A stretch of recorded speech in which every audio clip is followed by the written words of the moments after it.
Welcome back. When's the last time you talked about money with your family? Touchy topic, right? Well, chances are many of you haven't, and that's why Jennifer Hunter from MoneyWise is here with more on why now is the time to start talking about your family's finances. Good to have you with us as always, Jennifer. And thanks, Doug. This is a tough topic.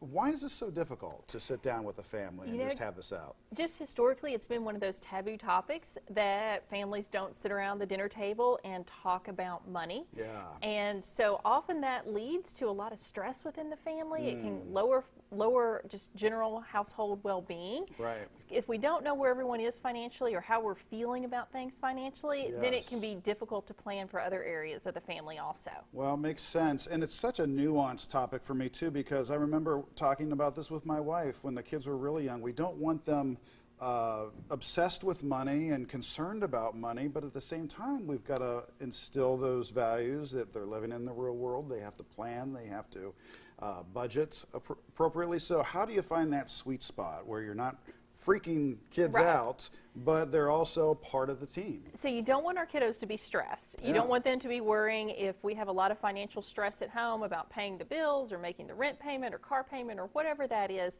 that we don't want our kiddos to be stressed about that kind of financial issues. But we do want to be somewhat realistic with them so that they understand where our budget is, what we might be able to afford versus what we cannot afford. Right. And so we don't have to disclose what our salary is, how much our payments are per month or anything like that, but just having a realistic conversation when we go out to the store about, and we talked about this earlier today with Halloween, about just setting a budget. If we know that we're going school shopping or if we're going holiday shopping or whatever it may be with that child, of letting them know what's realistically fits within our household budget of what they might be able to spend. I think when we set expectations, it helps our kids plan, and it can also prevent some of those meltdowns that we sometimes see in the stores, that if they know going in what they're shopping for and how much they have to shop with, then they can make informed decisions themselves. Sometimes we're just looking. Sometimes you're just going in the store to look. Exactly. And we have those conversations a lot at our house. And believe it or not, we probably talk a little bit too much about money around our dinner table. But we do want to help our kids understand that you do have to work to earn what we're spending. And so often if there's an item that they want that's not associated with a birthday or holiday or whatever it may be, we talk about how they might be able to earn that item. There you go. One of the greatest examples we have is, and it's been many years ago, our son wanted an Xbox, and my husband and I weren't too signed on to thinking he needed a video gaming system at home. And I said, well, if you want it, you save up for it and buy it.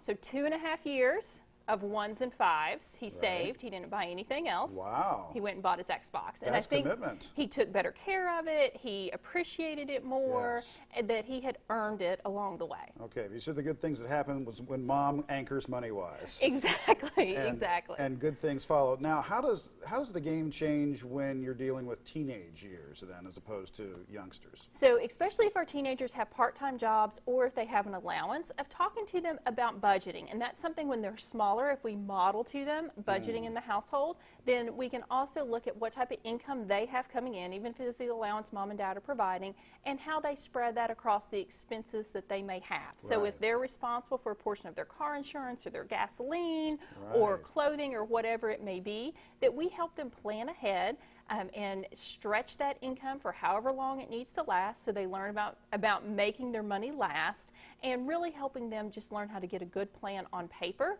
and spend our dollars thoughtfully on paper before we actually spend them in reality. Sounds like kids have to have some skin in the game. They do. From young years all the way through the teenage years.